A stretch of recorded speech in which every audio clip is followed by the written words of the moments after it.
practical faith, walking through 1 Kings. This is 1 Kings chapter 1, verses 7. Adonijah conferred with Joab son of Zeruiah and with Abiathar the priest, and they gave him their support.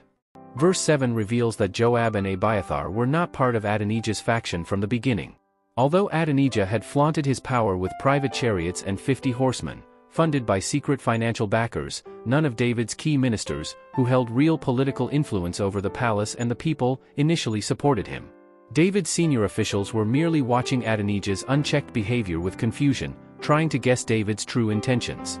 Yet, unexpectedly, Joab and high priest Abiathar crossed over to Adonijah's side. Joab was the commander-in-chief, a founding hero, and David's nephew who had remained loyal since David's days in exile. He knew David better than anyone and surely understood that David's heart was set on Solomon.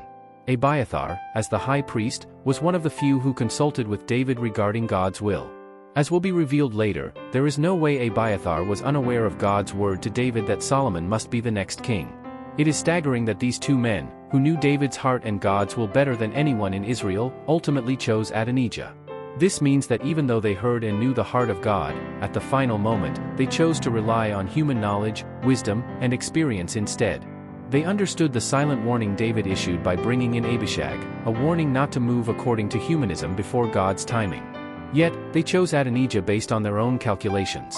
They knew Solomon was God's choice, but they calculated that crowning Adonijah would be more beneficial to their own interests. In the end, these two became individuals who chose their own wisdom rooted in distrust of God, rather than maintaining their identity as true worshippers.